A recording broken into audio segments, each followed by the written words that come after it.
नमस्कार, आप देख रहे हैं सुमन न्यूज़ नेटवर्क। मैं हूं सुमन कुमार। अभी मैं मौजूद हूं कुंवर सिंह महाविद्यालय में और हमारे साथ कुंवर सिंह महाविद्यालय के प्रिंसिपल सर उपस्थित हैं। अभी एक नया नियम राज्य सरकार के द्वारा आया है कि किसी भी कॉलेज में अगर विद्यार्थी 3 दिन तक लगातार कॉलेज नहीं आता है तो उसका नाम काट दिया जाएगा। इसी पे हमारे साथ सर हैं, इनसे पूछते हैं ये नियम क्या महाविद्यालय में लागू किया गया है या नहीं किया गया। क्या सर इस पर क्या कहना चाहते हैं? ये नियम हम लोग सारे एचओडी को जो है सूचित कर दिए हैं कि जो बच्चे बिना किसी कारण के 3 दिन से लगातार अनुपस्थित हैं उनको पहले आप स्पष्टीकरण पूछें और वो संतोषजनक यदि नहीं होता है तो हमारे पास इन्फॉर्म करें। मैं एडमिशन कैंसिल कर दूंगा, जैसा कि हायर एजुकेशन शिक्षा विभाग का निर्देश है। हमारे सारे एचओडी जो है कलेक्ट कर रहे हैं। हो सकता है कि आज शाम तक हमको मिल भी जाए और कल हम उसको, अगर इस तरह की बात होगी कि बिना किसी कारण के जवाब अगर भी दिया है सो कॉज का अगर संतोषजनक नहीं है तो हम कैंसिल कर देंगे, क्योंकि बिहार सरकार का जब आदेश है तब तो करना ही होगा। और सरकार का ये कदम अगर देखा जाए तो छात्र हित में, कॉलेज हित में ही है, क्योंकि बच्चे एडमिशन ले लेते हैं, कॉलेज नहीं आते हैं, बगैर पढ़े परीक्षा में फेल हो जाते हैं। इससे शिक्षा की क्वालिटी घटती है, लड़कों का ज्ञान जो है बिल्कुल चौपट हो जाता है। बिना ज्ञान के ही वे लोग परीक्षा में जैसे तैसे पास कर जाते हैं। तो हम सरकार के इस कदम की सराहना करते हैं कि बच्चे आवे, 75% अटेंडेंस हो उनका। 75 तो मिनिमम है, अगर 95% हो तो और बेहतर है। ये तो मिनिमम कहा जाता है। हम लोग भी जब विद्यार्थी थे तो हम लोग का तो 95 से ऊपर भी अटेंडेंस होता था। और क्लास की पढ़ाई के बल पर, जबकि मेरा कॉमर्स विषय है, अकाउंट से स्पेशल हुआ, हम कभी जीवन में ट्यूशन पढ़ने नहीं गए। रेगुलर क्लास करने के बल पर आज हम प्रिंसिपल हैं। आगे क्या होंगे वो आने वाला समय बताएगा। इसलिए क्लास की पढ़ाई का तो कोई जवाब ही नहीं है। कोचिंग में कोई पढ़ के बहुत अच्छा करता है ऐसी बात नहीं है, कोचिंग वाले का नाम होता है, लेकिन बच्चे ही अध्ययन करते हैं, सेल्फ स्टडी करते हैं, कहीं और जगह से सहयोग लेते हैं, टेक्स्ट बुक पढ़ते हैं, तभी वो अच्छा करते हैं। नाम उनका जुड़ जाता है कि कोचिंग में पढ़ा तो बहुत अच्छा किया, लेकिन पढ़ना तो बच्चा को ही पड़ता है। इसलिए ये सरकार का कदम सराहनीय है। इससे छात्रोपस्थिति बढ़ेगी, शिक्षा का माहौल बनेगा, शिक्षक भी पढ़ाएंगे, बच्चे भी पढ़ेंगे, पठन पाठन का माहौल कायम होगा। हम यही कहना चाहेंगे कि ये कदम सराहनीय है, ये होना भी चाहिए, क्योंकि बच्चे भी एडमिशन लेकर के सीधे कहीं कोटा चले जाते हैं। अभी एक महिला आई थी, कहती है कि हमारी बेटी कोलकाता में है सर, आप एडमिशन ले लीजिए, वो छठ पूजा में आएगी तो उस समय से क्लास शुरू करेगी। अब हमने जवाब दिया कि नहीं, उसको आके खुद एडमिशन लेना और कल से क्लास शुरू करना है। उसको जो भी क्लास हम शुरू करेंगे उसको शुरू कर देना है। 75% तो कम से कम है, मैक्सिमम जितना हो सके करें। और हम समझते हैं कि बच्चे जब रेगुलर पढ़ेंगे क्लास में तो हम समझते हैं उसको ट्यूशन पढ़ने की कोई ज़रूरत नहीं या कोचिंग करने की ज़रूरत ही नहीं है। तो बहुत सारे छात्रों का ये आरोप रहता है कि हम बहुत दूर से आते हैं। कोई कहता है हम समस्तीपुर से आते हैं, कोई कहता है सीतामढ़ी से आते हैं, कोई मुजफ्फरपुर से। तो दूर से आने वाले छात्रों के लिए सर क्या उनका भी नामांकन रद्द किया जाएगा? बिल्कुल किया जाएगा। हम कहते हैं बच्चे विदेश पढ़ने जाते हैं तो कहेंगे कि हम इंडिया से इंग्लैंड में आए हैं, डेरा ले वहीं पे। बच्चा जब पढ़ना चाहता है तो उसको तो गृह त्यागी होना चाहिए ना।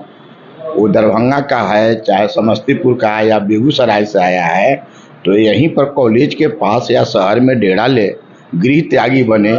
उससे उसको पढ़ने का भी अच्छा अवसर मिलेगा, घर से अलग रहेगा, घर की कोई समस्या नहीं रहेगी उसके सामने, कोई टेंशन नहीं रहेगा, एकाग्रचित्त होकर पढ़ाई करेगा, अपना कैरियर संवारेगा। इसलिए ये कहना कि समस्तीपुर से बच्चे आते हैं दूर से, वो कैसे आएंगे, ज़रूरत क्या है समस्तीपुर से आने की? यहाँ डेरा ले, लॉज ले और उसमें रहे। क्योंकि विद्यार्थी का तो एक लक्षण है ही, 5 लक्षण में एक यह भी है कि गृह त्यागी होना चाहिए, अल्पाहारी भी होना चाहिए। तो घर को त्यागे, ज्ञान यदि हासिल करना है, विद्योपार्जन करना है तो घर से अलग हो जाए, उसके करियर के लिए अच्छा माना जाएगा इसको। इसलिए ये कहना कि बच्चा बच्चा विदेश पढ़ने जाता है, अधिकांश जो संपन्न परिवार के बच्चे हैं वो दिल्ली पढ़ने जाते हैं, तो क्या वो बिहार में रहते हैं कि दिल्ली में डेरा लेते हैं वहाँ पर पढ़ते हैं? अगर घर से बाहर में डेरा लेके बच्चा पढ़े तो वहाँ तो और बढ़िया से पढ़ेगा। रोज अप डाउन करेगा 60-70 किलोमीटर, उसको तो इतना ना शारीरिक थकान हो जाएगा, वो पढ़ेगा क्या? इसलिए ये कहना कि बच्चे दूर से आते हैं इस मजबूरी में अटेंडेंस रिलैक्स कर दीजिए, ये सब गलत बात है। अगर दूर के हैं तो डेरा ले। यहाँ पर हम क्लास में भी इस बात को कहते हैं, अपने टीचर को भी कहते हैं कि बच्चे इस तरह की शिकायत करते हैं, मजबूरी बतियाते हैं। सभी विद्यार्थी का मजबूरी रहता है, कोई कहता है मिडिल क्लास से हैं, अफोर्ड नहीं कर सकते हैं रूम लेके रहना बाहर, तो इस पे नामांकन रद्द ना किया जाए, कई छात्रों का ये कहना है। यदि इच्छा शक्ति प्रबल हो, विल पावर स्ट्रांग हो, तो कोई भी अभाव जो है आदमी को डिगा नहीं सकता है। ऐसा देखा गया है, जैसे अब्राहम लिंकन है, माइकल फैराडे है, ये लोग काफ़ी गरीबी से निकले, पढ़ने के लिए पैसा नहीं था, आखिर निकले कि नहीं? गरीब का बच्चा ही तो वो अपना कुछ अर्जित करके भी ट्यूशन पढ़ा करके कुछ अर्जित करके पढ़ाएगा। हम लोग भी पटना में रहे, हम भी गरीबी से ही निकले थे। पटना में हम अपना वहाँ कुछ काम करना शुरू कर दिए, कॉमर्स के विद्यार्थी हैं, और सेल्फ अर्न करते थे और उसी पैसा से हम पढ़ना शुरू किया, वहाँ पर अपना करियर संवारना शुरू किया। इसलिए यदि इच्छा बुलंद है तो साधन की कोई कमी नहीं होती है। वो खुद वहाँ पर रह करके कुछ दूसरा धंधा कर लेगा पार्ट टाइम और कमा करके पढ़ लेगा। अभाव क्या होता है? जितने बड़े बड़े वैज्ञानिक हैं, जैसे अब्राहम लिंकन को देखिए, माइकल फैराडे को जो डायनेमो का आविष्कार किए, वो तो काफ़ी गरीब थे, इतने बड़े साइंटिस्ट बन गए। इसलिए जिसके पास हुनर है, जिसके पास मेधा है, उसको दुनिया की कोई ताकत नहीं हिला सकती है। सच्चाई यही है कि वही अच्छा अध्ययन करता है और वही जीवन में आगे बढ़ता है। इसलिए ये भी कोई बात नहीं कि अभाव है तो नहीं रह सकता है। अभाव है तो यहाँ अगर मेरिट है तो कुछ धंधा करके अर्जित करके अपना तो मेंटेन कर ही सकता है। हम लोग भी पटना में ही किए थे। तो सर कहना ये है कि सरकार के नियम का पालन कॉलेज करेगी और सभी विद्यार्थी का 3 दिनों के बाद नामांकन रद्द कर दीजिएगी। अगर सरकार का रुख, जैसा कि कल की एवरीडे मीटिंग होती है 4 बजे प्रिंसिपल की शिक्षा विभाग के माध्यम से, तो वहाँ कुछ रुख झलकाया गया है। कल तो हम छुट्टी में थे, हमारे बदले में जो उसमें एपीआर थे, उनका कहना है कि सरकार का कुछ रुख है कि कुछ रियायत हो। यदि ऐसा होगा तो हम विचार करेंगे, नहीं तो हम तो अपने भाई चांसलर और शिक्षा विभाग का जो आदेश होगा उसका हम कड़ाई से पालन करेंगे। और ये आदेश तो शिक्षा हित में है। ये कहना कि दूर से आने की कहाँ ज़रूरत है? उस 70 किलोमीटर अप डाउन यदि करेगा रोज, ज़रा सोचिए तो 6-7 घंटा तक उसको अप डाउन में लग जाएगा। उसके बाद जा करके थक करके वो सो जाएगा, पढ़ेगा क्या? तो पढ़ना है तो कॉलेज के बगल में ले ले डेरा। हम लोग भी विद्यार्थी थे, हम घर से 115 किलोमीटर की दूरी पर थे, मुजफ्फरपुर में पढ़ते थे। हम कॉलेज के बगल में ही डेरा ले लिए, आने जाने का झंझट भी दूर, और खूब पढ़ते थे। आने जाने का कोई चक्कर ही नहीं रहता था, पूरा समय मिलता था पढ़ने के लिए। और जब अभाव, पटना भी हम गए तैयारी में, तो जब अभाव हुआ था कुछ साइड से हम अपना अर्जित करना भी शुरू कर दिए और अपनी कमाई से आज यहाँ तक पहुँच गए। हम गार्जियन से मांगने भी नहीं गए। इसलिए साधन का भी अभाव नहीं होता है, दूरी भी कोई चीज़ नहीं है। वो गृह त्यागी बने, क्लियर कट है कि 5 गुण में विद्यार्थी का गृह त्यागी भी होना है, अल्पाहारी है, स्वान निद्रा है, ये सब है ना। तो वो पहले तो यदि पढ़ना है, जीवन में आगे निकलना है, तो गृह त्यागी बने।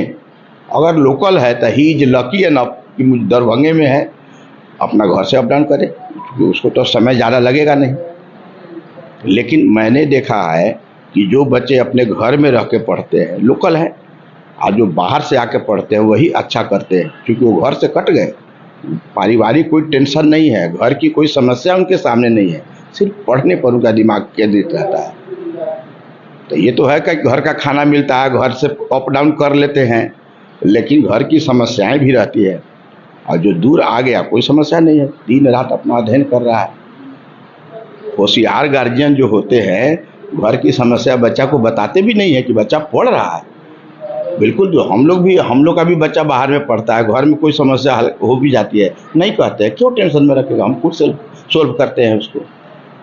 इसलिए सरकार का कदम बहुत ही अच्छा है और बच्चों का ये कहना कि हम दूर से आते हैं, ये सब कोई बात नहीं है। हमारे पास साधन का अभाव है।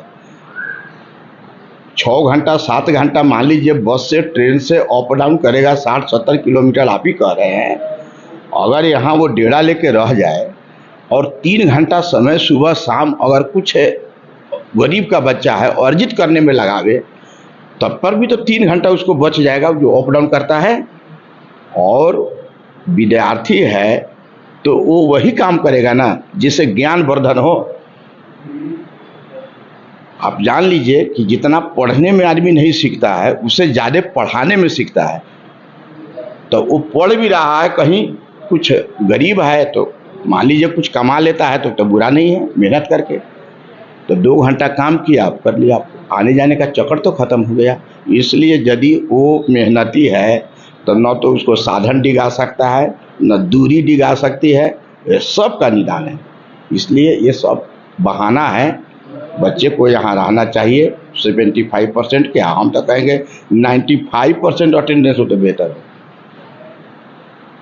तो राज्य सरकार के नियमों के अनुसार सभी कॉलेज में 75% उपस्थिति अनिवार्य रहेगी और हर कॉलेज इस नियम के पालन के लिए तैयार है। अगर विद्यार्थी नहीं आता है तो उसका 75% अगर नहीं पूरता है तो विद्यार्थी का नाम काट दिया जाएगा। ये हमारे सर का कहना था। और आप देख रहे हैं शिवमन न्यूज़ नेटवर्क। यूट्यूब पे देख रहे हैं तो हमारे चैनल को सब्सक्राइब करें, फेसबुक पे देख रहे हैं तो हमारे पेज को फॉलो करें। धन्यवाद।